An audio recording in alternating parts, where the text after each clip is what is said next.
მოკლედ გამარჯობათ, მე დავითი ვარ, ქართველმენი.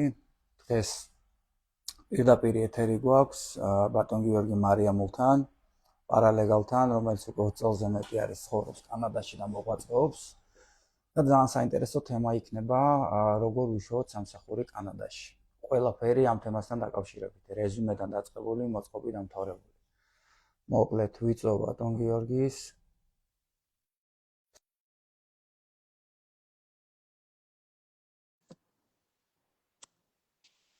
აბა ნახოთ რა გამოგვიყვება.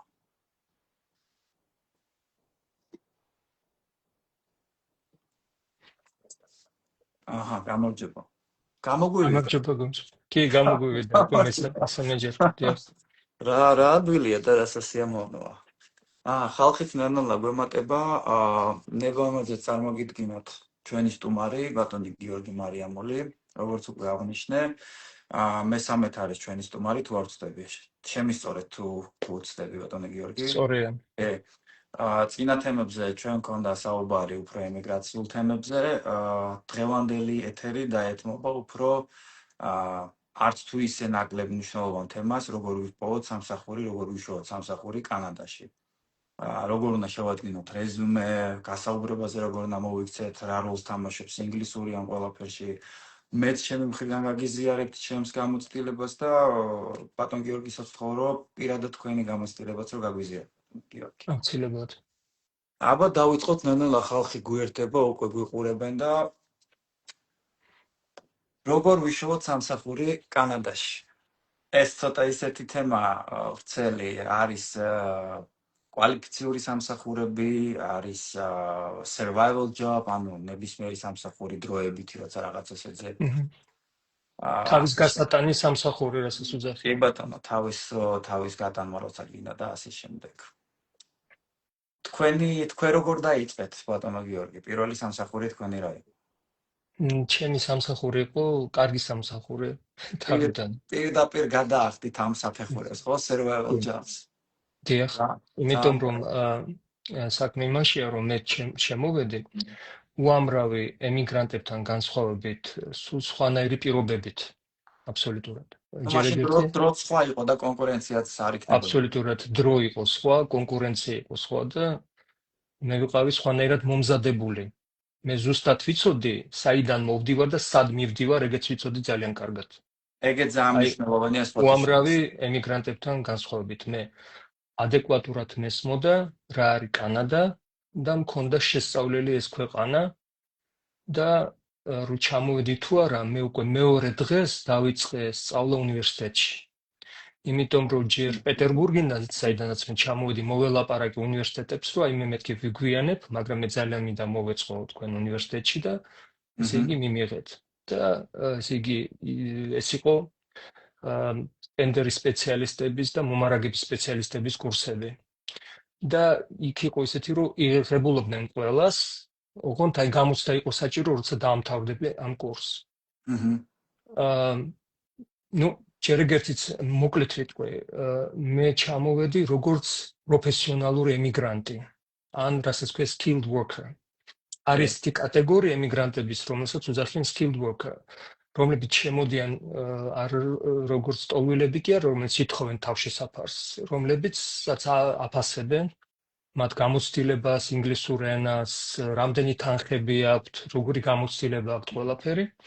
და ამის საფუძველზე მათ აძლევენ ქულებს. მე დავაგროვე მაშინ, მე ჩამოდი 2003 წელს, ესე იგი ვარ აქ 22 წელი, საკმარისი ქულები და კანადის სახელმწიფომ ჩათვალა, რომ მე ადვილად ვიპოვი აქ სამსახურს და ადვილად ადაპტირდები. ჩემი უპირატესობა იყო იმაში, რომ რადგანაც მე მუშაობდი, სწავლობდი მოსკოვში და პეტერბურგში, იმ დროისთვის იყო ძალიან ბევრი უცხოური კომპანიები. სადაც მე მუშაობდი, რადგანაც ვფლობდი ინგლისურს, იმიტომ რომ ერთ-ერთი განათლებით მე ვარ თარჯიმანი ინგლისური და ესპანური ენებით. და მე ვფიქრობ, რომ მე მივიღე სამუშაო სწრაფად, იმიტომ რომ ჩემ რეზუმეში იყო ბრენდული კომპანიები. აქ ძალიან დიდი მნიშვნელობა აქვს იმას, როგორ კომპანიაში მუშაობ. თუ მე მუშაობდი Ford Motor კომპანიაში, ესე იგი ერთი საავტომობილო გაწყვეტილი კომპანიაში. Ford-ში მუშაობდით იქ და იქ in Ford-მა განაპირობა რაღაც გარკვეული. ესე იგი თუ სწორედ გავიგე, გამოცდილებას არაკანადურს სხვა ქვეყნის გამოცდილებას მნიშვნელობა აქვს კანადაში, ოღონდ თუ ის კომპანია ბრენდულია, როგორც Ford-ი. აბსოლუტურად სწორია. მე კიდე საქმე იმაშია, რომ პრეზიდენტი რუსეთის Ford-ის იყო კანადის მოქალაქე და სანამ ჩამოვიდოდი, ესე იგი ის გახდა, მან მიიღო დანიშნულება კანადაში და Ford-ის პრეზიდენტი გახდა. და მე ამ ადამიანს ვიცნობდი პირადად, იმიტომ რომ მე ვატარებდი ტენდერებს და პირდაპირ ესე იგი მე პატაკებს ვაბარებდი ამ ადამიანს. ამიტომ მე მას მივწერე წერილი, რომ ეს ჩამოვდივარ და აქ არის 3 ქარხანა Ford-ის, ეს არის ოკვილში ძირითადად. და ვთხოვე რომ თუ იქნება მეთქი რამე სამუშაო ჩემთვის და მომწერა წერილი იმ წუთასვე Ford-ის პრეზიდენტმა რომ ჩამოდიო და კოპიო მისწერა კადრების უმფროს. ეს წერილი რომ მივიტანე საელჩოში კანადის, მე ძალიან სწრაფად მომცეს ესე იგი ვიზა პროფესიონალური და იქ ჩამოვედი მე იმედით რომ მე აქ დავიწყებდი Ford-ში მუშაობას და სინამდვილეში აი მე ვფიქრობ ეს უფრო მთავარი თემა ემიგრანტებისთვის ვიდრე მოგება სასამართლოს, იმიტომ რომ მოგება სასამართლოსი ჩემი აზრით ეს არ არის ესეთი ძნელი. მთავარია ადამიანს უნდა ქონდეს ძალიან ადეკვატური წარმოდგენა რას წარმოადგენს ქვეყანა, სადაც ჩამოდიან და როგორ შეძლებენ თავიანთ რეალიზაციას. მე როგორც თქვი, ეს ჩემი ისტორია არის განსხვავებული უმეტესობისაგან, იმიტომ რომ უმეტესობა ჩამოდიან როგორც ტოლვილები. და ამითი ამ ხალხის ესე იგი პერსპექტივა სამუშაოზე არის სხვანაირი აბსოლუტურად. იმიტომ რომ ეს არის დაკავშირებული ენასთან. ეს არის დაკავშირებული იმასთან, რომ საქართველოში სამწუხაროდ აი მაკდონალდის და კოკა-კოლას გარდა და ესეთი არ არის სხვა ბრენდული კომპანიები. რატო ღებულობენ თუნდაც თუ არა გაქვს კანადის გამოცდილება ესეთი იმით, იმიტომ რომ აი Ford-ის ბრენდში, Chevron-ის ბრენდში სადაც მე მუშაობდი, არის ჩადებული $მილიარდი. შენ რო ეუბნები რომ მე მუშაობდი Ford-ში, ეს იმას ნიშნავს, შენ აკმაყოფილებ კვალიფიციურ ესე იგი მოთხოვნილებებს ამ კომპანიის, შენ უკვე ლაპარაკობ ინგლისურად და ეს არის შავ-თეთრი ისტორია აბსოლუტურად. ის კი თუ შენ ხარ Ford-ის მუშაკი რუსეთში, სასომხეთში, შვეიცარიაში, იაპონიაში, ესე იგი შენ დიდი ალბათობით ჩვენ არ დაგჭირდება რომ აგიხსნათ ფილოსოფია, ანატომია Ford-ის, Chevron-ის და სხვა უცხოური კომპანიებისთვის. ამიტომ მიუხედავად იმისა, რომ მე არ მქონდა კანადური, ეგრეთ წოდებული კანადური გამოცდილება, მე სწრაფად მივიღე სამუშაო კანადაში მომარაგების სპეციალისტად, რადგანაც აქ კანადაში არის ესეთი კომპანია Magna, ეს არის ჩვენი ბრენდი კანადის, რომელიც ამარაგებს კომპონენტებით, ესე იგი მთელ მსოფლიოს ავტომობილო კომპანიებს. მე ვიცნობდი პირადად ფრენკ სტრონაკს და მის ქალიშვილს, ეს ლეგენდარული ადამიანი, ეს როგორც გენრი ფორდია, ხო? და აქ არის 200-მდე კომპანია მარტო ტორონტოში და ონტარიოში. ხო, ამიტომ ესეთი ბექგრაუნდით Ford-ის მე ძალიან ადვილად ვიპოვე სამუშაო, მაგრამ როცა ჩამოვედი, აღმოჩნდა, რომ მე შევხვდი, ესე იგი Ford-ის ოფისში უმფრესებს, იმათმა მითხრეს, რომ ჩვენ ვერ შემოგთავაზებთ ჩემ სამუშაოს, იმიტომ რომ აი აქამდე სანამ შენ ჩამოხვიდო, ერთი თვის წინ ჩვენ გავანთავისუფლებთ 5,000 კაცი. ეხლა ჩვენ რომ მიგიღოთ შენ სამუშაოზე, ეს იქნება ძალიან დიდი შეურაცხყოფა მათ მიმართ, ვინც ჩვენ შევამცირებთ. მერე საქმე რაშია? მე მუშაობდი როგორც აი non-production არის ესე იგი ოპერაციული ბაერები ან მომარაგების სპეციალისტები და არაოპერაციული. ეხლა გიხსნით რა შესაძლოა. ოპერაციულები ისინი არიან ისეთები, რომლებიც ყიდულობენ კომპონენტებს მანქანის. არის კიდე program buyer, ხო? მე ხარ მინდა დეტალებში შევიდე. და შენი უმფროსობაო, ჩვენი ცენტრი, საიდან ჩვენ ვღებულობ non-production purchasing. ეს არის დეტროიტში, სხვა ქვეყანაში, ამერიკაში. სადაც არის ესე იგი დედაქალაქი არის მსოფლიოს ავტომობილო.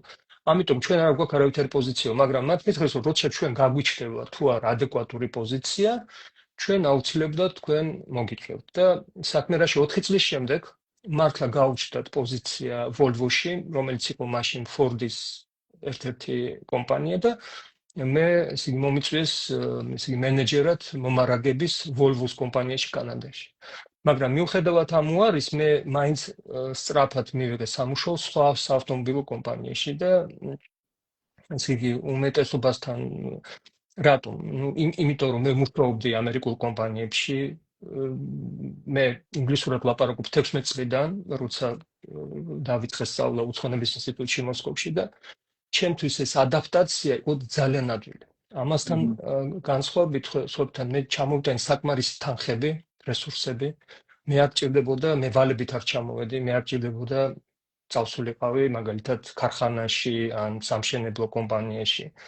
მე მქონდა მე მქონდა იმდენი რესურსები, რომ მე შევძელი ჩამოვედი თუ არა, ვიყიდე ეს კონდომინიუმი, სადაც ახლა ვცხოვრობ.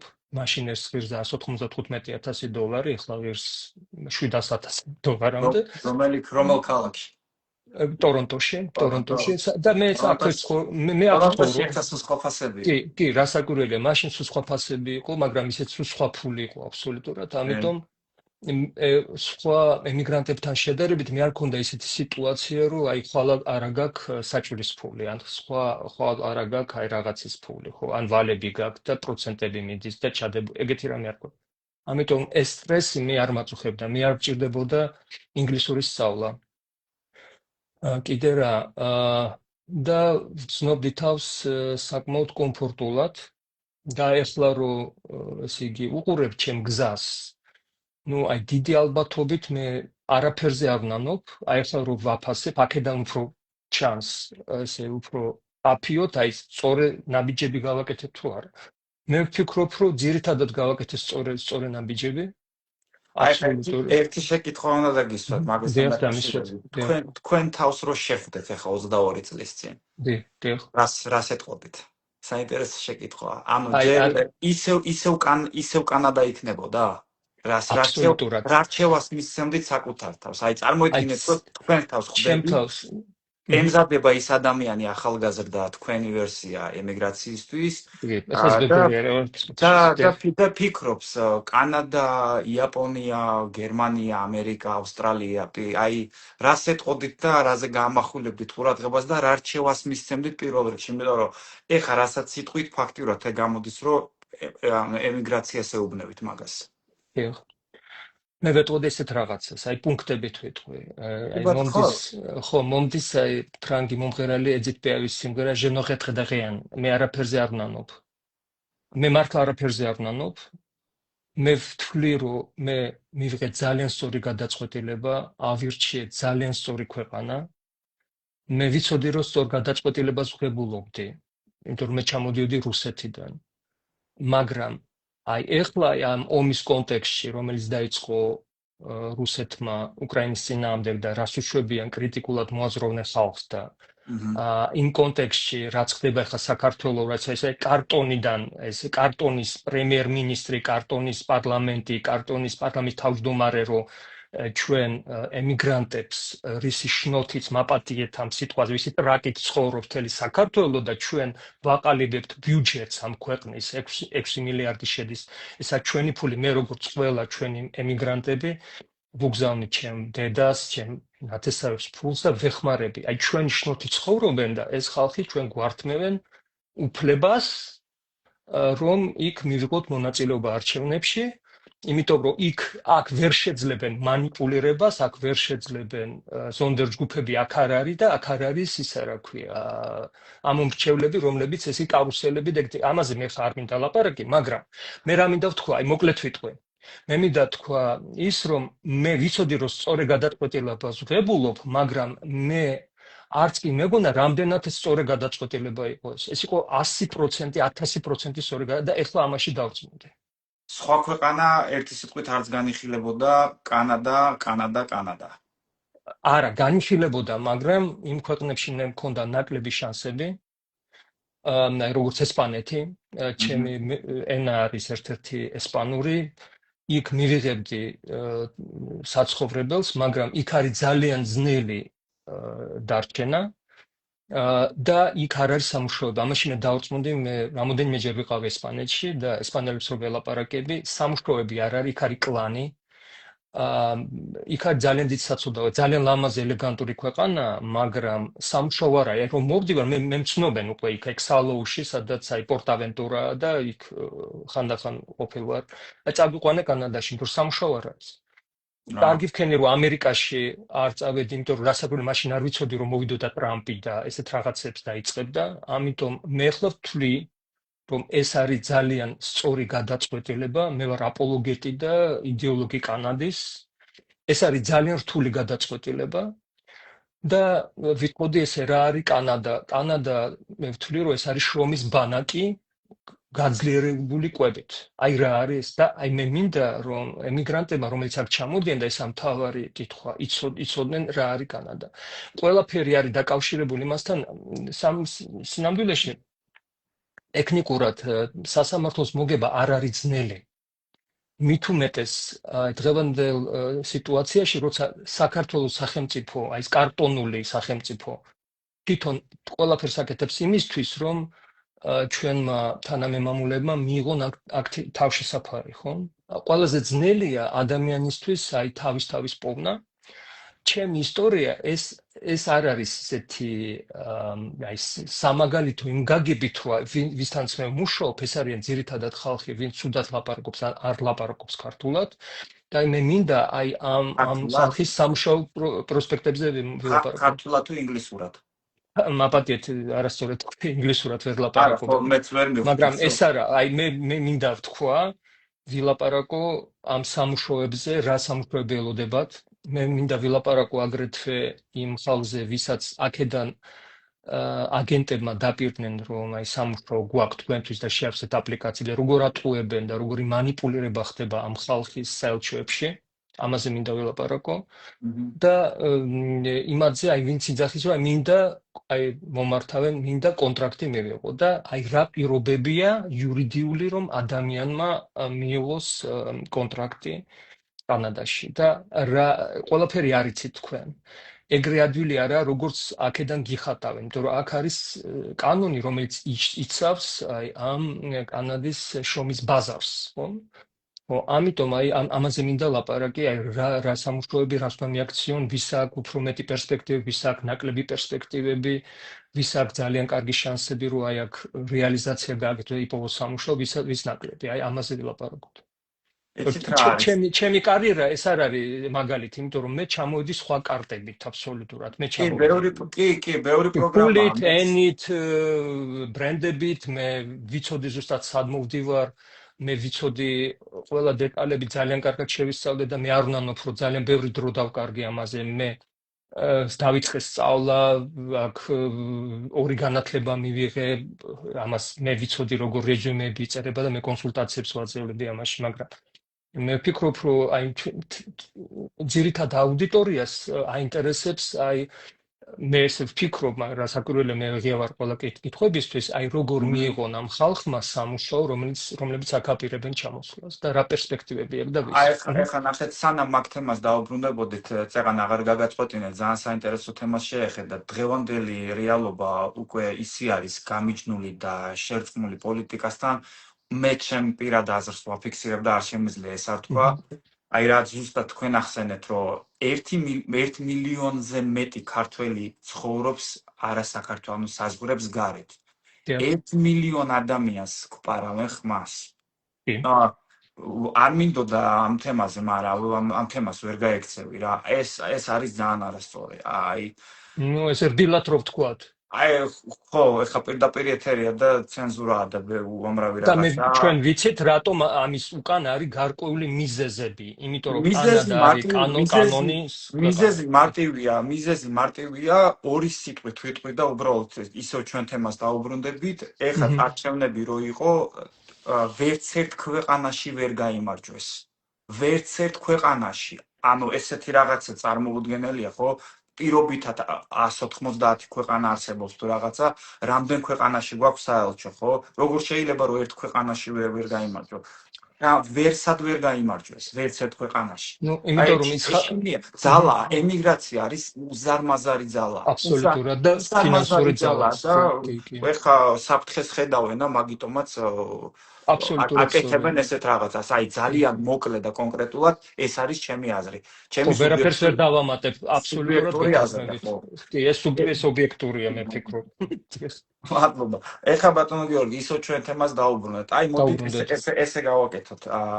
რეზუმეს, აი ახალად ჩამოსული, ჩაბარებული ლტოლვილად ადამიანი ჩამოვიდა, მიიღო ის სამუშაო უფლება და რითი დაიწყოს. ნუ გაიარა ის რაღაც ეტაპები, ბანკში ანგარიში გახსნა, სინ ნომერი აიღო რაღაც და ნუ დრო არის რომ ფული ელევა და რაღაცა დაიწყოს.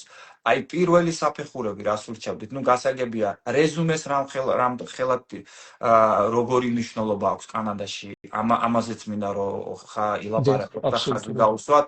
ბჭყალებში ბლატებს როგორი ძალა აქვს აქ, ანუ connection. მე რასაც ხედავ networking-ს აქ დიდი ძალა აქვს. ძალიან დიდი ძალა აქვს. არა მარტო საქართველოშია, ვაი, ჩემიანი ადამიანები, აქაც ეგ მე რასაც უყურებ. ეს ბუნებრივია. მეც ეგრე ვთვლი რომ ყველგან არის და აქაც იგივე არის. რამოდენიმე პროფესია რო დაასახელოთ კიდე, აი მოდით ესე დავარქვათ, survival job. აი ადამიანი ჩამოვიდა ოჯახთან ერთად და სანამ გაიმართება მხრებში, სანამ ფეხზე დადგება, რა ტიპის სამსახურები არის, აი კონკრეტულად რო თქვა და რომ მიყვეთ. აი მე ხელს აღარ შეგიშლი და აი რო დავიწყოთ ალბათ რეზუმეთი, ხო? ანუ რამდენად სწორედ როგორ უნდა გააკეთოთ. აქვს მნიშვნელობა დიდი ამ რეზუმეს თუ არა. ისმენთ გთხოვთ. ესე იგი პირველ რიგში რას ურჩევ? და ეს მე ვთქვი ვიმეორებ, ძალიან მკაფიოდ. და ესა ჩემი ესეთი დაჟინებითი რჩევა. შეეცადეთ, როცა შემოდიხართ კანადაში, არ ჩააბაროთ სახელმწიფოს თქვენი მართვის მოწმობა. არავითარ შემთხვევაში. თქვენ არ ამაქვს თქო. რატომ? იმიტომ რომ აქ არის სამუშაოები არასტაბილურია. ადამიანი როცა მუშაობს მშენებლობაზე ან დალაგებაზე, რამე მაგას კიდე ჭირდება ესეთი ბალიში ეკონომიური და სხვა ალტერნატიული სამუშაო. მართვის მოწმობა აძლევს საქართველოსთან აძლევს უფლებას მალე ესე იგი მიიღოს კანადის მართვის მოწმობა და განვადებით ან სხვანაირად იყიდოს მანქანა. მანქანა ეს არის ძალიან ძლიერი რესურსი, როცა რა გაქვს სამუშაო, პიცა ატარო, ან უბერ მძღოლად იმუშაო, ან დორდაშზე, ან კიდე სადმე, ან რაღაცები ატარო. ამას აქვს ძალიან დიდი მნიშვნელობა. ეს არის შემოსავალის წყარო. ადამიანი დეპრესიაში რა ჩავარდეს, რომ აი სამუშაო არ აქვს ამ მშენებლობაში ან დალაგებაში. ეს არის ძალიან კარგი რესურსი. ესე იგი, რა სამუშაოები ელოდებათ ძირითადად ტოლვილებს? ხო, აი თქვათ ესეთი სტანდარტული ტოლვილი ვინ არის? ეს თბილისიდან არ არის, ეს არის რაიონიდან. ეს არის ფიზიკურად, აი უმრავლესობაზე ვთქვათ, ძლიერი ადამიანი, ხშირად სპორტსმენი, სადღაც 40-50 წლის ხანდახან 30 წლის. ადამიანი, რომელსაც არ ეშინია ფიზიკური მუშაობის. ნუ პირველ რიგში მშენებლობა, ყველანაირი შიდა, ესე იგი სამუშაოები, ეს კედლების დამტვრევა, ბალკონებზე მუშაობა, ამას ყველაფერს ქვია construction. შემდეგ არის როცა რამე დავნიშნო, ესე იგი კანადის სახელმწიფო არის ძალიან ბრძენი სახელმწიფო და ბრძნული სახელმწიფოა რა გაგებით? იმ გაგებით რომ ხალხი აქ მუშაობს ხშირად სამუშაო უფლების გარეშე. მაგალითად construction-ზე, ან მაგა პიცას რო ატარებენ, ხო? პიცა delivery-ზე. ნუ სახელმწიფო ისე არ აკონტროლებს, აი რეიდებს არ აწყობს პოლიციის, რომ აი გააქვს სამუშაო უფლება, რატომ მუშაობ და კანონით არ შეიძლება, მაგრამ პრინციპში სანამ ადამიანი მიიღებს სამუშაო უფლებას, ტოლვილი, ამაზეც თვალებს ხუჭავენ. სახელმწიფომ ყველაფერი იცის. იმიტომ რომ სახელმწიფო ფიქრობს, რომ აი ჯობი ადამიანმა იმუშაოს, ვიდრე მოიპაროს. ესე იგი ალბათ ლოგიკურიც არის სწორედ. ლოგიკურია, რაც შეიძლება ქალებს, ნუ დალაგებები ძირითადად. აი ეს ძალიან დიდი ბოდიში გაწყვეტინებთ, სენსიტიური თემა უკვე მოიწერა ბევრმა ქალბატონმა და ისედაც მწერს. აი ხა ჩვენი ეთერის მერე ორი კონსულტაცია მაქვს ზედიზედ ორივე ქალბატონებთან კი და ბატონო. აი მაგაზეც რო ცოტა მეტი ის გავუსვათ, აი რა ტიპის სამსახურები არის იქ ქალბატონებისთვის, ვინც იცის ინგლისური და რა ტიპის სამსახურებია ქალბატონებისთვის, ვინც არ იცის ინგლისური. მე ყველას სურჩევ რა თქმა უნდა რომ ყველაფერს იქ თავი დაანებონ და შესაძლებლად ინგლისური ამოწიონ და უკვე ჩავთვალოთ რომ აქ არიან. აბა აი ქალებს რო შევეხოთ, ქალბატონებს რა კი სამსახურს. ბატონო, აი რაც შეეხება ქალებს, ახლა მე ჯერ ვილაპარაკებ იმ სამუშაოებზე, რომელიც ეხება უფრო ბევრ ქალებს, ხო? აი სტანდარტულ ემიგრანტს, ეს არის ქალი, რომელსაც არ ეშინია სამუშაოს და ის მუშაობს დალაგებებზე. რა არის დალაგებები? დალაგებები ესეთი კომპანიებია, ხშირად ამ დალაგებების კომპანიების მმართველები არის ყოფილი დამლაგებელები.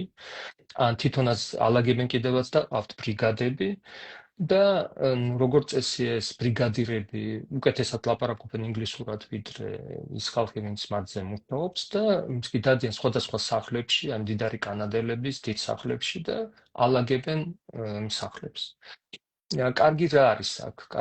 კარგი ის არის, რომ თუ შენ კარგი ბრიგადირი ყავს და ნერვებს არ გიშლის და იმასთან დამატებით, რომ შენ ეს ისედაც სტრესია და ვალებში ჩამოდიხარ და კი არ გიყვირის და კიდე არ შეურაცხყოფას გაყენებს და ეს ნორმალური ურთიერთობაა ძალიან კარგი. აქ თუ შენ ხარ ინდივიდუალური მეწარმე და ინდივიდუალური და ესეთებიც არიან, აი გაქვს უკვე მანქანა, დადიხარ, იმიტომ შენ არ აქვს უმფროსი, ხო? შენ აკეთებ შენ საქმე, შენ ხარ კონტრაქტორი, შენ ხარ დამსაქმებელი და მოსწრებად. რაც შეეხება რეზუმეს სამშენებლო სამუშაოებისთვის, DoorDash-ისთვის, აქ რეზუმეს არ აქვს დიდი მნიშვნელობა. აქ აქვს მნიშვნელობა იმას, როგორი კავშირები გაქვს. მე ვფიქრობ, რომ ადამიანი, რომელიც უნდა ჩამოდის, უნდა შეისწავლოს კარგად სამუშაო საიტები, უნდა ყავდეს რაც შეიძლება ბევრი ნაცნობები, ქართველების შორის მათ შორის. აქ ტორონტოში არის ყველაზე დიდი საქართველოდან ემიგრაცია. გავიდეს ბირჟებს რო ვაკრიტიკებს, აი გავიდეს იმ ბირჟებზე და აი ბირჟებზე ძალიან ბევრ კარგ ინფორმაციას მისცემენ, იქ მარტო ჭორიკანები არ იკრიფებიან, არამედ იქ იკრიფებიან ნორმალური ხალხი, აი უბრალოდ ესეთი დროს გატარება, ესეთი ენერგიის გასვლა ხალხის შორის და მათ შორის იქ სწავლობენ, ვინ აქ აი პარალეგალი, ვინ არის ძალიან კარგი პარალეგალი, ვინ აქ აი თარჯიმანი, ვინ არც ისე კარგი და ვინ არის, ხო და საჩელება სამუშაოს პოვნა და ეს არის ძალიან კარგი რესურსი ეს ბირჟა, ხო? ანუ ცოტა მე ვერ გამოვყევით ასში, როგორ, ანუ რა ბირჟაზე საუბრობთ ცოტა? ბირჟა, აი რო იკრიფებიან, აი ნახალოვკა, წარმოგიდგენიათ, აი ნახალოვკა, ქუჩაში იკრიფებიან ხალხი, ხო? ეს არის ჩვენი ქართული ფენომენი. ჩვენთან კალგარის შეგეცი რაღაცა არის. კალგარში ხო, ჩვენთან კოპი პეისტით ჩამოიტანეს აქ უკვე გვაქვს რამოდენიმე ბირჟის ცენტრი. აი მე სადაც ცხოვრობ, მაღაზია მეტროსთან იკრიფებიან ქართველები. ესენი ძალიან ბევრი არიან ჩემი კლიენტები, ძალიან მიყვარს საყვარელი ბიჭები არიან ძალიან და ხალხი დაღლით ჩამოდის და ერთმანეთთან მიდის ინფორმაციის გაცვლა. აი სხვათა შორის ეს არის სუფთა ქართული ფენომენია. მე არ მინახე არც აზერბაიჯანელები, არც სომხები, არც შვეიცარიიდან ხალხი და არც ლატვიიდან, მაგალითად რომ ესე იკრიფება, ესე ქართველები იკრიფებიან. და ცვლიან ინფორმაციას, ერთი უბნება ამას, ერთი იმას, იმან ისი ძახის, აი ჩემმა პარალეგალმა აიღო ჩემგან ამდენი ფული, ჩემგან ამდენი, ამაში გავამართო ამენ, არაფერი. ეს პარალეგალი მე ყოველთვის პასუხობს 24 საათი ტელეფონის ზარებზე. ეს საერთოდ ხო და ესე იკვეთება, სელექცია ხდება, აი კარგი გადაწყვეტილების და ცუდი გადაწყვეტილების, ხო. მე ჩემთან რაღაც ინფორმაციები მოდის, მე ხანდახან ვასლუკინებ ძალიან ხშირად. მე ვფიქრობ, ესე იგი ბირჟაზე ვიღაცა ჩემზე ლაპარაკობს, ხო. ხო, ესეთი ფენომენი, ეს არის ძალიან კარგი რესურსი ბირჟა. ამიტომ ვინც ჩამოდის ძალიან გთხოვთ ესე იგი რაც შეიძლება ბევრი მეგობრებს დაუკავშირდეთ ხალხს და აუხსენ ჭირდება სამუშაო კიდევ მე ვფიქრობ რომ სამუშაოს მოძებნა ისე ძნელი არაა როგორც ფიქრობენ თუ შენ გაქვს პროდუქტი კარგი პროდუქტი აი კაი მლესავი ხარ კაი სანტექნიკი ხარ კარგი მშენებელი ხარ ყოველთვის სიფოვის სამუშაოს იმიტომ რომ აქ ყოველთვის მიდის მშენებლობა გასაგებია რომ ეხა არის ძალიან სერიოზული კრიზისი არის კი აი ამ კოვიდის შემდეგ აი უკრაინელებმა რო ჩამოვიდნენ და მიიღო 155,000 თუ რამდენი კანადამ ამებმა გააკეთეს ფასების დემპინგი ეს დემპინგი ეხება ყველას აბსოლუტურად. ესე იგი, ყველა სამუშაოებს, სამშენებლო სამუშაოებს, ძიძების სამუშაოებს, მაპატეთ პროსტიტუტკების სამუშაოებს, ყველაფერი აი დაანგრიეს უკრაინელებმა, აი ეს ისა რა ქვია, ბაზარის. ამიტომ თუ ისიც უნდა ვთქვათ, რომ ეს ხო ასე თქვა, ომის გამო მოხდა ეს, ანუ ესენი ეს გასაგებია, მაგრამ ისეთი ხელფასები, როგორიც იყო უკრაინელებმა, აღარ არის დაბალი, იმიტომ რომ ესენი არიან თანახმად, რომ იმუშაონ პატარა ხელფასზე და ესენი წევენ, ტენდერში არის ესეთი ტერმინი დემპინგს აკეთებენ ფასებს და ეს ბევრს არ მოსწონს, ხო? ხო, ეხლა რა შეასაქმე? საქმე იმაში, რომ ადამიანი, რომელიც მუშაობდა მშენებლობაში, ის ადვილად პოულობს აქ სამშენებლო სამუშაოს. იმიტომ რომ ის უმფროსი ძირითადად სამშენებლო ბიზნესი უკავიათ იტალიელებს აქ, ხო? მე მუშაობდი მაგ კომპანიებთან, მე მუშაობდი ტორონტოს მერიაში, ტენდერების განყოფილებაში და ძირითადად ეს არიან მთავარი კონტრაქტორები არიან იტალიელები, რომლებიც 50-იან წლებში ჩამოვიდნენ. და იმათ ყავთ სუბკონტრაქტორები. ესე იგი, თუ ატყობენ, რომ ადამიანი კარგად მუშაობს და პროფესიონალია, დიდი ალბათობით მალე მიიღებს სამუშაოს და როცა შეატყობენ, რომ კარგად მუშაობს, იმას დატოვებენ და გაუგზელებენ კონტრაქტს. ესე იგი, ვისთვის არის ძნელი? ძნელი არის იმ ხალხისთვის, ვინც, ესე იგი, არასოდეს არ მუშაობდა, ან ცოტა მუშაობდა ფიზიკურად საქართველოში და იჯდა კაბინეტში მაგალითად. აქ არის ესეთი ორი ვარიანტი, ან თავით უნდა იმუშაო, ან ფიზიკურად იმუშაო. ისეთი ხალხი, რომლებიც თავითაც მუშაობენ და ფიზიკურადაც მუშაობენ, არის ძალიან ცოტა. აი მე მაგალითად თავით მუშაობ, მაგრამ მე პიცაც მიტარებია, როცა საჭირო იყო და როცა არ ქონდა ეს ნორმალური სიტუაცია. ეს არ არის არავითარი სირცხვილი. სირცხვილია ვიღაც სხვის კისერზე ჯდომა და აი ფეხების სამუშაო არ არის. ხო, აი სხვის კისერზე ჯდომა, აი ეს არის აზრი და ნების ვენესუელას უყოლას და დიდ პატივს. და აი ქართველების, აი მათ შორის კანადელი ქართველების ხარჯით ცხოვრობს დღეს საქართველო და ის რაც დღეს ხდება, ეს არის ძალიან დიდი შეურაცხყოფა, იმიტომ რომ ამ ხალხის შნოთი, ამ ხალხის ხარჯით, ესე იგი ესენი აკეთებენ სახელმწიფოს სამუშაოს და ბიუჯეტი ფორმირდება საქართველოში ამ ემიგრანტების ხარჯით. და ესეთი დამოკიდებულება, ესეთი აი რბილად რო ვთქვათ, მე უბრალოდ ვლაპარაკობ იმას კი არა, რაც მე ვფიქრობ იმაზე კი რა უნდა ვთქვა, რა არ უნდა ვთქვა და რომ ეს ცენზურული გამოვიდეს და ძალიან ემოციური არ გამოვიდეს. ესე ძალიან დიდი შეურაცხყოფა. მოკლედ. ადამიანები, რომლებიც არ ლაპარაკობენ ინგლისურად, რომლებიც ჩამოვიდნენ, იმიტომ რომ აი მოსწონთ ეს ქვეყანა და უნდათ აი თავიანთ ქვეყნიდან უფრო უსაფრთხო ქვეყანაში გადმოვიდნენ და რომელშიც თავიანთ ბავშვებს ექნებათ პერსპექტივა და აი მუშაობდნენ ჩინოვნიკებად და პროფესორებად, აკადემიკოსებად, არ ვიცი, მაგრამ ინგლისური არიციან, მათ ელოდებათ აი მათი ბედი არის ძალიან ცებდიანი.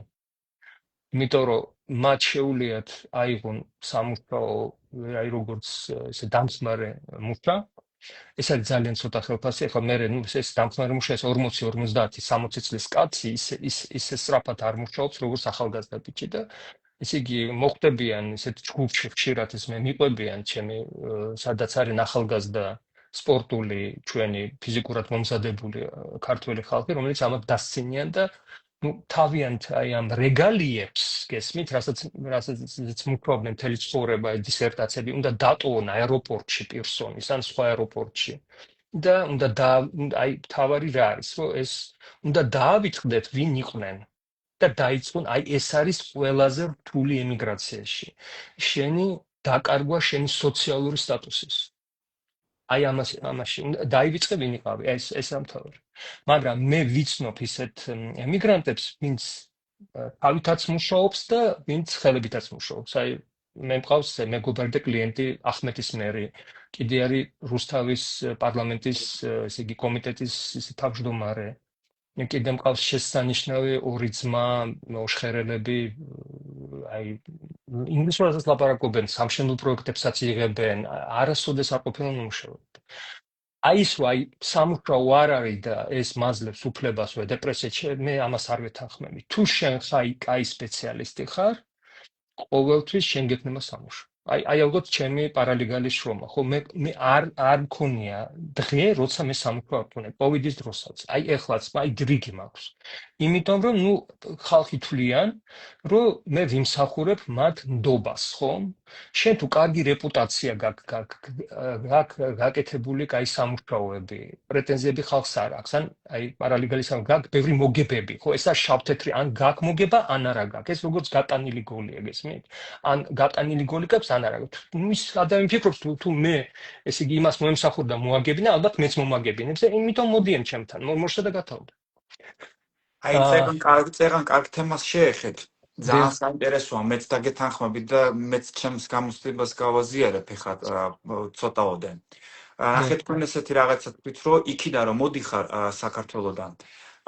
ბევრი იწერება კითხვის და კი დასვით კითხვები უბრალოდ ცოტა ის ყველა საყურადღებოდ ვამბობ, ძალიან სენსიტიურ თემას ვეხებით ეხლა და შეიძლება გაგვეპაროს დასვით შეკითხვები და დასვეს კიდევაც დაწერილი არის და ბატონო გიორგი თხოვნა მექნება ვიცი დაკავებული ხართ რომ მორჩება ეთერი ამ ვიდეოს რა თქმა უნდა ავტორთა კითხვებიც გამოყვება და შეძლებს დაგვარათ რომ მოკლე პასუხები რო გასცეთ რა იმიტომ რომ აბსოლუტურად აი მოდით მოდით ესე გავაკეთოთ აი პინგ-პონგის რეჟიმში თქვენ მისვალთ კითხვას მე ამაზე შემიძლია დიდხანს ვილაპარაკო ძალიან ეს მონოლოგები არავის არ ჭირდება აი დასვით კონკრეტული კითხვა მე მოკლედ ამომწურავად გაგცემთ პასუხებს. კეთილი, აი ახლა მეც ესეთი რაღაც მინდა ვთქვა, ვეთანხმები იმ ნათქვამს, რაც თქვენ თქვით, ჩვენ რომ მივიღეთ ეს ვიზები, მე უკვე დავიწყე საქართველოში მზადება იმისთვის, რომ ეს რაც ბექგრაუნდი მაქვს, ჩამოვიფერთხო და ვიცოდი, რომ ახალ ქვეყანაში მივდივარ, დაახლოებით ისეთი რაღაცაა ყველა საყურადღებოდ მინდა ვთქვა. აი სკოლას რო იცვლი, პატარა ბავშვი რო ხარ და სხვა სკოლაში რო შედიხარ, სხვა ბავშვები არიან, სხვანაირად უნდა ელაპარაკო, შენი თავი უნდა წარაჩინო ხელახლა იბადებით მოკლედ, მაგის თქმა მინდა კანადაში. აბსოლუტურად სწორია. გუში მქონდა მე და ბატონ გიორგი საუბარი კიდე ძალიან სწორედ და აი მომწონს თქვენი საუბარი, წერტილებში უთყავთ ხოლმე რა. ეხა რის თქმა მინდა, რაზე ვსაუბრობდით რა. არის რაღაც შრომები, რაღაც სამსახურები საქართველოში, პირობითად, მლესავი, ხო, რუფინგი, ანუ ხელით სამუშაო ადვილად კონვერტირებადი არის კანადაში. თუ ტრეკ დრაივერი ხარ საქართველოში, შვეიცარიაში, პოლონეთში, აქაც იქნები ტრეკ დრაივერი ჩვეულებრივად. უბრალოდ მათთვის მოწმობის გამოცდა გინდა და რაღაც სავარაუდოდ ლიცენზიები იქნება. თუმში კარგი მშენებელი ხარ საქართველოში, შენი skills-ი არ დაგეკარგება კანადაში. აქაც იგივეს გააკეთებ, შეიძლება სხვა მასალით, მაგრამ მე უფრო ცუდი მშენებელი ვარ. აქ 3 წელი ნაცხოვრები, ვიდრე ადამიანი იქ, ვისაც გამოცდილება აქვს. ის ხელით შრომა მოკლედ ძალიან ფასდება ნებისმიერი რაღაცა. და მარტო ხელით არა, იმიტომ რომ არა, კი, მარტო ხელით არა, მაგრამ მე ვამბობ, რომ ადვილად კონვერტირებადი არის ეს, აი გუშინ რაც თქვენ მითხარით, ხა იმას უბრალოდ copy paste-ით ვაკეთებ, აქეთ ხარის რა. კიდე ერთი ვისაც გადაწყვეტილი აქვს ჩამოსვლა, აი პირადად ჩემი რჩევაა და თუ გნებოთ მე შემომიერთეთ თქვენს ბატონო გიორგი თქვენს ურჩიეთ, ვისაც უკვე ნაბიჯები გაქვთ გადადგმული, უკვე ვიზას შევსებული გაქვთ პასუხი უკვე ეძებთ რომელ პროვინცია, ანუ გეგმა გაქვთ და ამას მიყვებით და ვიცით რა უნდა გააკეთოთ. მე ჩემ გამოცდილებას გეტყვი, მე რომ მომივიდა ვიზა, მე დავიწყე Facebook-ით, უკვე ვიცოდი რომ ალბერტაში ჩამოვდიოდი და დაახლოებით რა ტიპის სამსახურები იყო. ვიპოვე Facebook-ზე ქალბატონი, ვინც ნავთობზე მუშაობდა. მივწერე 2 სიტყვით, რომ მე თქვი ერთ თვეში მანდვართ და აი როგორ ანაირად, მითხრა ადამიანმა უნდა ამიღო H2S სერტიფიკატი და ვიცოდი ჩაწერილი მქონდა. First aid სერტიფიკატი უნდა ამიღო და ეს არის გასაღები ამ ნავთობის იმაშიო რა, გეიჩი, კარებში. როგორც კი ჩამოვედი და ეს პირველი კვირა რო გადავაგორე და ეს სინომერი, მართვის მოწმობა რაღაცები რო მისამართი რო ავიღე, რა გავაკეთე, მივყევი ჩემ გეგმას, ავიღე სერტიფიკატები, მოვხდი job fair-ში, მაშინ ძალიან ჭირდა სამუშაო ხელი. კვირაში ერთხელ ტარდებოდა კალგარიში რომ მივდიოდით, კომპანიები გეხვეწებოდნენ. ჩემთან მოდი, მახსოვს კარგად ეს 2 სერტიფიკატი რო ვანახე ნავთობის წარმომადგენელს, გამომეკიდნენ. შენო ყველაფერი მზად გაქვს, ხო, ინგლისურით იციო, წამოდი. ამიყვანეს აი ეგრევე job fair-ზე ვიპოვე მე ვიპოვე რამოდენიმე ნავთობ კომპანია, იმიტომ რომ ვიცოდი, მზად ვიყავი. მერე წამოვედი ხარ ცრული სამსახურია. საჩემო არ არის, it's not my cup of tea. მაგრამ რისი თქმა მინდა ამითი. მერე რეზიუმე გავაკეთე უკვე კანადური, მერე უკვე მანქანებში მივედი გაყიდვებში. ეგრევე ამეყვანეს. ანუ ნახეს რომ ვანახე რომ ავტომობილებში მქონდა ნამუშევარი, რომ გაყიდვები ვიცოდი, ინგლისური ვიცოდი, რის თქმა მინდა გაემზადეთ წინასწარ. აი საქართველოში ვინც არის და ვისაც რაღაც ნაბიჯები უკვე გადადგმული გაქვს, ძიება დაიწყეთ.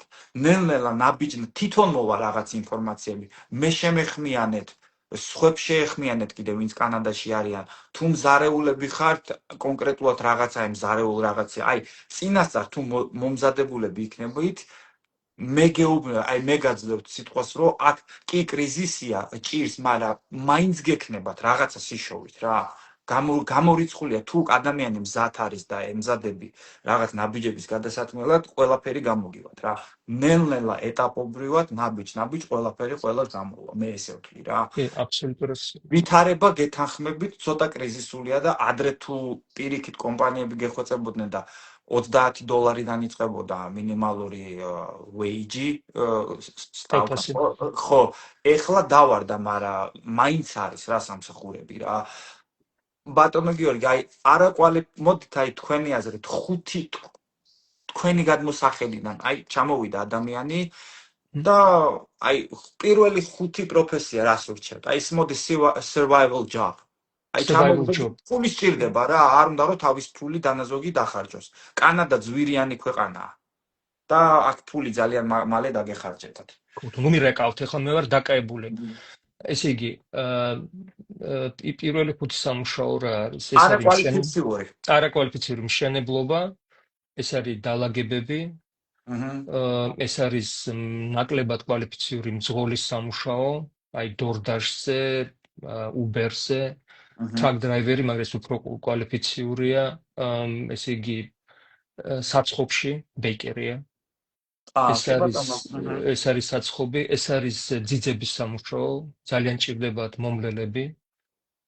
მომლელები ესა PSW worker ქვია, მაგრამ ეს შეიძლება დიპლომის გარეშეც დაიწყო მუშაობა, აი სახში კერძოდ და იქ სადაც თუ მდიდარ ოჯახში გარ იქ შემოგთავაზებენ კიდევ ოთახს, საძინებელს, სადაც და საჭმელიც ესე იგი საჭმელზეც იხდიან, ყველაფერზე იხდიან და თქვენ ამას ზედმეტს არ ეხდით ამ იმაში. ეს რთული სამუშაო, აი ბავშვების ძიძები. კიდე რა შეიძლება აქ შეიყოს? ნუ ერთი სიტყვით ეს არის სამუშაოები, სადაც არ არის ან არის ძალიან ნაკლებიც საჭირო ინგლისური ენა. ინგლისურის სწავლას უნდა ბევრი დრო. და კიდე რა შესაქმე, ეს არ არის ადამიანის მე ვიძახი როგორც ინგლისური ენის მასწავლებელი. ადამიანი სწავლობს ინგლისურს გარკვეულ, ესე იგი ასაკამდე, ადვილად. შემდეგ უკვე 30 წლის შემდეგ, 40 წლის შემდეგ, 50 წლის შემდეგ ძალიან ძნელია ენის სწავლა. მით უმეტეს, როცა შენ ნერვებზე იშლები, გაგვალები, გაგ ძალიან ბევრი სადარდებელი და ყოველ დღე ელაპარაკები იმ ხალხს, ვინც შენაირი იმიგრანტები არიან და ესე იგი ისინიც ლაპარაკობენ ქართულად ან რუსულად ან უკრაინულად. ერთი სიტყვით, ყველა სამუშაოები, სადაც არ არის ესე იგი საჭირო ინგლისურის სოდნა, არიან ეს სამუშაოები არის ძალიან ადვილად კონვერტირებულებები. ან მაგალითად ისინი რა ქვია, აი ფრთილების სპეციალისტები, ან ესე იგი hairstylist, პარიკმახერები, ხო, beauty სილამაზის აბსოლუტურად ხო. ამას არ ჭირდება დიდი ინგლისური, ხო, ეს ხო, ეს სადაც საჭიროა ინგლისური, ეს არის ესე იგი წოდებული career job, აი რომელშიც მე ვიყავი ჩართული, ეს ხლა სხვა თემა.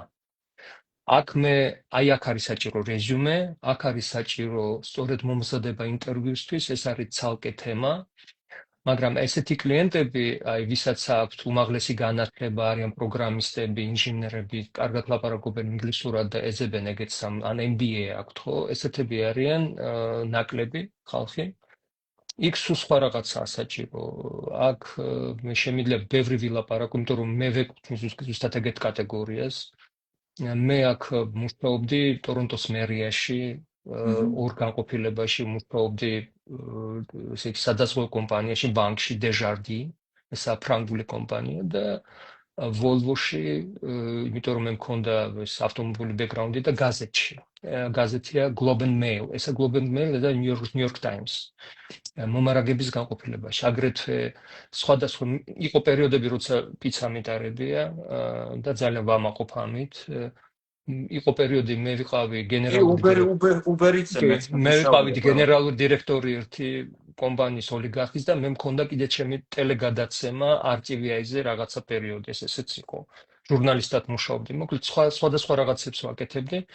მაგრამ რაც უფრო კვალიფიციური სამუშაოა და რაც უფრო გინდათ რომ აი ერთ სოციალურ სკამიდან გადმოშდეთ ეგეთივე სოციალურ სკამზე ეს უფრო ძნელია იმიტომ რომ ეს არის დაკავშირებული ორ რაღაცასთან პირველ რიგში ინგლისურთან მეორე იმასთან რომ აი იქ არის საჭირო კანადური გამოცდილება თუ კანადური გამოცდილება თქვენ არ აგაქვთ ესე იგი თქვენ უნდა მუშაობდეთ ისე ცნობილ კომპანიაში რომელსაც ცნობს მთელი მსოფლიო აი როგორც IBM როგორც არ ვიცი ну Ford პირობითად Mercedes-ი კიდე ვინც გინდათ პრობლემად თქვა რომ აი მე იქ ვიყავი სპეციალისტი დიპლომებს არავინ არ უყურებს აქ სხვათა შორის აქ უყურებენ რეკომენდაციებს რეფერენსებს აი რეკავთ კომპანიაში მე მინდა მივიღო სამუშაო ან გზავნი რეჟიუმეს ხო ისინი პირველ რიგში უყურებენ სად მუშაობდი რეჟიუმეში აუცილებლად ეს საკეთე უნდა დაწეროთ ზუსტად რა გინდათ არ უნდა დაიწეროს მე ვარ ესა და ეს მე ვარ ეს ვისწავლე იმიტომ რომ იმ რეკრუტერს რომელიც ღებულობს ამ ადამიანს იმას ესე იგი ეს ყურადღება ესე იგი არ კონცენტრირდება გესმის იმან უნდა ზუსტად ნახოს პირველი რა სამუშაო გინდა მაგალითად engineer უნდა დაიწეროს engineer technical engineer ან მაგალითად პროგრამებს მოსწოდაგათავ მე უნდა დაიწეროს თქვენი მთავარი კოზირები მაქვს 15 წლიანი პროგრესიული გამოცდილება მაქვს ესა და ეს სერტიფიკატები მაქვს ესე იგი გამოცდილება ამ კომპანიებში თქვენი მთავარი კოზირი უნდა იყოს რომელ კომპანიებში მუშაობდით თუ ესე იგი მუშაობდით ესეთ კომპანიებში ესე იგი მარცხნივ მე გირჩევთ ლოგოტიპები მე ესე ვაკეთებდი ამ კომპანიების copy paste-ით იმასთან რომ იმან შეამჩნიოს იმიტომ რომ 1000 რეჟიმე მოდის დღეში კადრების გაყოფილებაში ხო რო არ გადააგდონ ესე იგი სანაგვეში ისეთი რაღაცები უნდა დაწეროთ რაც ძალიან ადვილად ათვისებისთვის ადვილია თვალისთვის ხო და რომ შეამჩნიოს ის ლოგოტიპი Ford-ის, Mercedes-ის, Coca-Cola-ს არ ვიცი რისი ხო კი, გასაგებია. ხო და აი ამას თუ გააკეთებთ, თქვენ აუცილებლად დაგირეკავენ. და ინტერვიუზე უკვე სხვა თემა არის. გესმის, ინტერვიუზე ყველაფერს წვიტავს ის, როგორ მოეწონებით დამსაქმებელს. აქ მე ჩემი თვალსაზრისით, მე მაქვს ძალიან ბევრი ინტერვიუები გავლილი. მნიშვნელობა აქვს აი როგორი ქიმიური რეაქცია მოხდება თქვენ შორის და დამსაქმებელის შორის. აი ავიღოთ ჩემი თავი, მე ვარ პარალეგალი, ხო? მე ვიყვან ხალხს. მე ვეუბნები, მე ყველას არ ავიყვან. რატომ? იმიტომ რომ ჩემი სევდიანი გამოცდილება მეუბნება, რომ ხალხი არიან სხვადასხვანაირი, მე ხვდები, ველაპარაკები, ადამიანი ინტერვიუს დროს. მიუხედავად იმისა, რომ ეს ადამიანი მე მაძლევს იმას ფულს, ხო? და მე უნდა ისა რა ქვია, სხვანაირი განწყობა უნდა მქონდეს. მე სხვანაირად ვიქცევი. ყველა ადამიანი თავის თავზე ლაპარაკობს უფრო მეტს, ვიდრე უნდა თქვას. აი პირსო აღებს ეს არის როგორც რუსთაველში ხო კოკასაში გარასად გავს იგი გამოდის მისი განათლება მისი კულტურა ან ვირობა ან კულტურობა ან შენობით ლაპარაკი ან ესეთი ძალიან ესეთი ძმაოდ ეგეთი ბლატაობა მაპატიეთ ხო მე თუ ესეთ რაღაცებს ვამჩნევ და მე ვხედავ იმასა რომ ეს ადამიანი რომელიც მე მაბარებს თავის ემიგრაციულ ბედს და მე ამ ადამიანთან რადგანაც ესე იქცევა პირველ შეხვედრაზე მექნება ძალიან ბევრი პრობლემები და მე არ მაქვს დრო და რესურსები ავზარდო ეს ადამიანი და დავარიდო შევცვალო საერთოდ ესა მისი მშობლების სამუშაო მე უარს ვეუბნები რატო ვეუბნები და ჩემი გამოცდილება მეუბნება იმიტომ რომ შენ თუ აიყვან არასწორ კლიენტს არასდროს კი რომელიც გიხდის ფულს. მე კი არ ვხდი ის მიხდის ფულს. მე ამ ადამიანზე ძალიან ბევრი ნერვები დავხარჯავ და ჩემ ჯანმრთელობას ეს არ მიღირს აბსოლუტურად. ამიტომ მე მაქვს უფუნება ავირჩიო კლიენტები, მე ვეუბნები ჩვენ ის კი არ არის რომ აი შენ ცუდი ხარ, მე კარგი ვარ და არა. ამაზე ჩვენ ვერ ვეწყობით ერთმანეთს. ვერ გაუგებთ და მე არ მინდა არ თქვენი დრო დავკარგო, არ ჩემი დრო დავკარგო და არავითარი თანამშრომლობა არ გამოგვივა. იმიტომ რომ როცა უკვე ბურთი იქნება იმის მხარეზე, მე უკვე გვიან იქნება თუ პირობა მივეცი რომ მე უნდა მივიყვანო ეს ადამიანი სასამართლომდე და ესა ძალიან დიდი პასუხისმგებლობა. მის მიმართ, მისი შვილების მიმართ, მისი შვილების შვილ და ის ადამიანი სulis 180 გრადუსით მე ძალიან სერიოზულად ვეპყრობი ამას. ამიტომ მე თავიდან ვეუბნები, ესე არის სამუშაოზე, ესე იგი თუ თქვენ მოეწონებით თქვენ ესე იგი დამსაქმებელს, ის აგიყვანთ გესმით? არ ვიცი ეს ბევრი რამესაგანაა დამოკიდებული. აქ აი ძალიან პოპულარულები არიან ჩინელები მაგალითად. იმიტომ რომ ჩინელები არიან ლოიალურები. აი უხეშად რო ვთქვათ, ლოკავენ უფროსობას. არასოდეს არ აკრიტიკებენ. ესე იგი ეგრეთ წოდებული სუკაჩები არიან, უშვებენ თავიანთ კოლეგებს, ვინც რაღაცას სულ რაღაცას ლაპარაკობს მათზე. და აი აგზნობინებენ უფროს რომ აი შენახარ ღმერთი და ადამიანს ზოგს როცა ლოკავენ და სიამოვნებს გესმით იმას არ აინტერესებს რამდენად ეს კაცი პროფესიონალი იმას უფრო აი როგორც ბიძინა ივანიშვილი და თავისი კაბინეტის წევრები აი ზუსტად ეგეთი ის არის ხედი 10 წუთში უნდა გავთიშო და მე მაქვს რო კიდე ერთი ნახევარი საათი 12-დან მერე კონსულტაციები მაქვს დღეს ორი კონსულტაცია მაქვს ჩვენ იმის მერე კი რა უნდა გითხრათ წეღან ახსენეთ ესეთი რაღაცა რაღაც კითხვები არის კითხვებიც მინდა რომ გავაჟღერო მაგრამ კითხვებამდე სანამ მივალ წეღან ახსენეთ რომ ზოგს დამლაგებლებს შეეხეთ ზოგი ბრიგადაში მუშაობს და ზოგი არის self-employed აი ხა მე გამიჩნდა შეკითხვა ლოგიკური რო ჩამოდის ადამიანი და ნუ ბარდება და პროცესია მოკლედ რა თქვენი აზრი მაინტერესებს როგორ ჯობია დასაქმდეს და full time job იშოვოს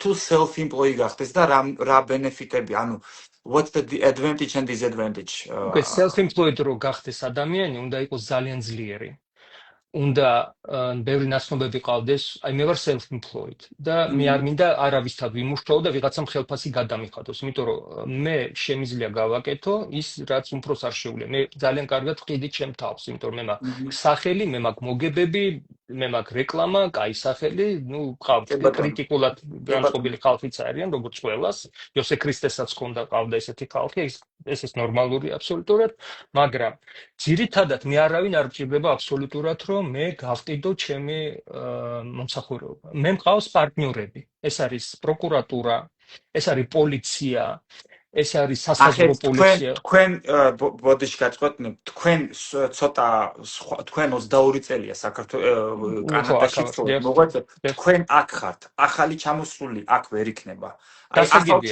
ახალ ჩამოსულზე პრინციპი არის იგივე, აბსოლუტურად. თუ ადამიანი ჩამოვიდა ფული აქვს გარკვეული აქვს მანქანა ისე თუ ესე ლაპარაკობს ინგლისურად და ესე იგი შეუძლია თვითონ მოელაპარაკოს დამსაქმებელს მაშინ ჯობია იმუშაოს self-employed self-employed კარგი იმიტომ რომ twins არავინ როგორ თქვა ხა ცენზურულ სიტყვას არ გიჭყლიტავს ხო და როცა შენ არაფრის შნო არა გაქვს ესე რბილად ვიძახი და არც ინგლისური იცი არც იცი აი როგორ იყო ხო მაშინ შენ უნდა იყო ბრიგადაში და ის ბრიგადირი რომელიც ფლობელია და როგორც წესია ყოფილი დამლაგებელია ესე იგი იმის ესე იგი ღვთის ქვეშ ხარ და იზრუნავს შენ სამსახურზეც ტრანსპორტზეც ყველაფერზე მაშინ პრეტენზიები ნაკლები უნდა გქონდეს და უნდა გააკეთო ის რასაც ის გეუბნება ხო ამიტომ აი პლუსი ის არის რომ შენ თუ ამაზე არ იღებ პასუხისგებლობას, ესე იგი სხვა ადამიანი იღებს პასუხისგებლობას, მაშინ უნდა ჩუმად იყო და ჩაყლაპო ენა და მოусმინო რა არის გასაკეთებელი. შენ თუ გაქვს იმის სნო, რასაც აკეთებს შენი დამსაქმებელი, მაშინ შენ შეგიძლია თვითონ დაიწყო ეს ბიზნესი, მორშა და გათავდა. აი ეს არის პლუს და მინუსი. მოდით უცებ 1-2 შეკითხვას წავიკითხავ, იმიტომ რომ სუპრუჩი უნდა გავთიშო. აი ეს ბიჭი ვინც იწერება ახლა ამასთან მაქვს ხვალე კონსულტაცია, საინტერესო შეკითხვა დამისვა.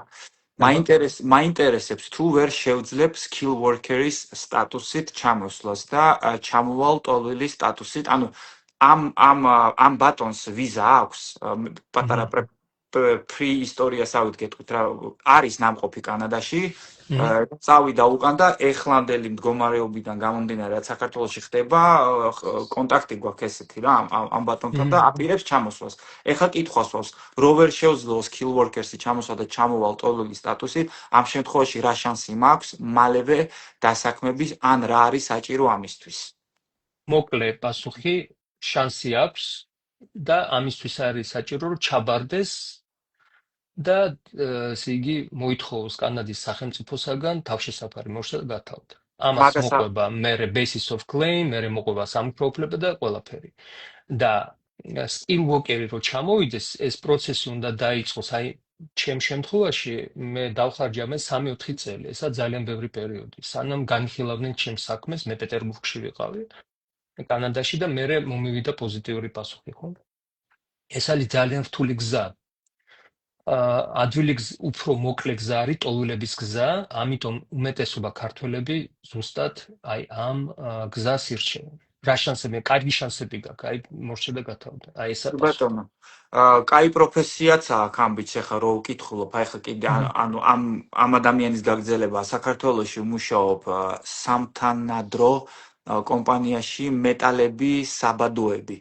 რავი, აქაც ახლა მე მგონი დისტანციურად ეს ადამიანი ვერ იშოვის სამუშაოდ. აი რო იძახი, აი მე ისა ვარ, აი ეგრე არავინ არ შოულობს. იმიტომ რომ ეს ცალკე თემაა და თუ არა გვაქვს დრო, აი მეორე ნაწილში ვილაპარაკებთ ამაზე. კი, კარგით, ანუ ეს გასაგებია, ეხლა უცებ სხვებისას გადავიკითხავ, მოგესალმებით, ვინც კარგად იცის ინგლისური ქალებისთვის. ნუ აი ქალებისთვის წერა მე გავცემ ამაზე პასუხებს, ბატონ გიორგიმ თქვა, დაალაგება ბეიკერი, დორდაშზეც იგივე, ანუ ჩვეულებრივია. თუ ინგლისური იცით, მაგ შემთხვევაში ქალი კაცი თითქმის თანაბარი აქვს და გაყიდვებში წადით, ავტომობილების დილერშიპები ეძებენ გაყიდვებს 5 მანქანა რო გაყიდოთ $5,000 დაახლოებით თვეში.